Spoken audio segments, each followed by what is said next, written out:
Hello, I'm happy to invite you to a short tutorial where I will show you how you can integrate social features to your game in just a few minutes using the Skiller SDK.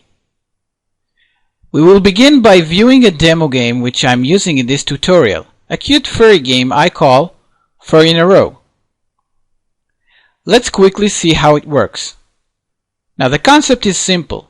Create 4 in a row of these furry creatures either horizontally, vertically, or diagonally. Now let's see how we can add some cool social features like body list and messaging that can improve the game's retention and open some new monetization options. First, we need to register as a developer in the Skiller website at www.skiller-games.com. Now we need to download the free SDK, which includes documentation, the SDK library, and 2 examples codes. Now we can open a new multiplayer or single-player game. A multiplayer game will enable 2 players to play turn-based games with each other. In a single-player game, users compete against each other through score-comparing tournaments. In both games, you can also practice with a computer. And this is what I'm going to show you in a game I already opened, which I named 4 in a Row. Once I created a game in the system, it automatically gets an app key and an app secret, which will be used in the authentication process. After downloading the SDK, we can copy the Skiller SDK library and paste it in the lib directory, and of course configure it in the build path. Don't forget to add the proper manifest properties according to the Getting Started documentation.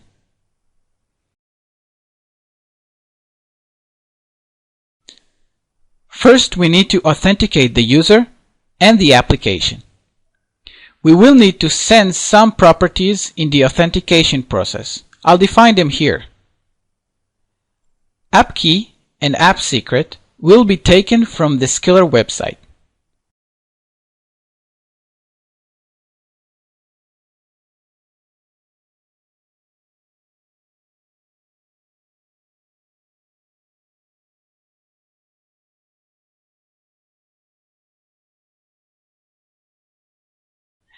App version is your game's current version. This can provide you with valuable statistical data. App dist represents the distribution channel. This parameter enables you to follow different distribution channels and determine which distribution channel is the most beneficial for you. Now the screen width and screen height I will take from the display properties, and as the user agent and the IMEI, I'll just write null.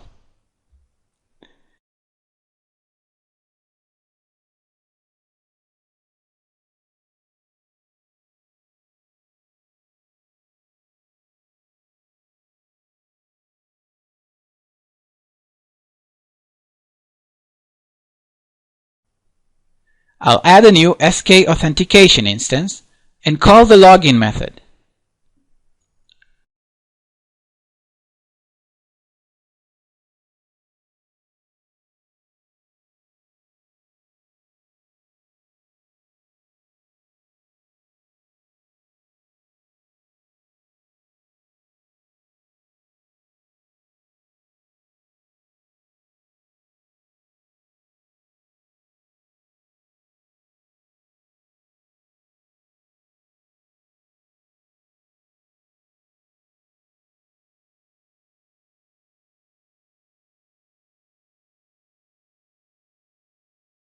Now the SDK operations are asynchronic, so we would need a listener.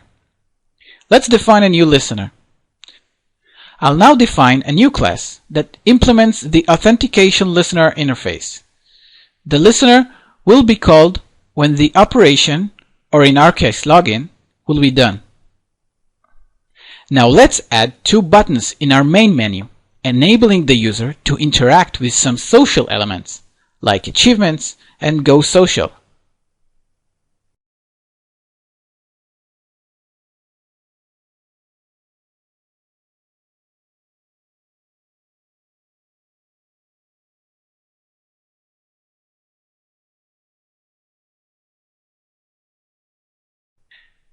Now we need to call the proper SKUI method in order to present the screens. Now I've copied the practice button and changed it to achievements.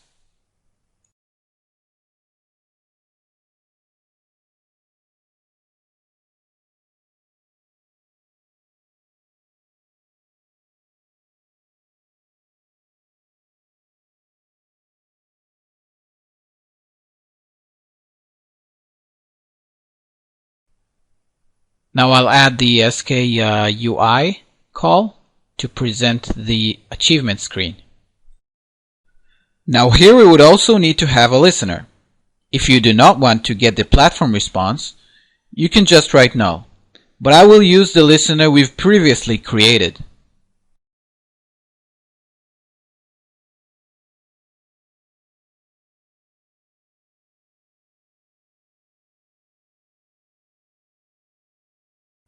That's it. Now let's see how it works. So there you have it.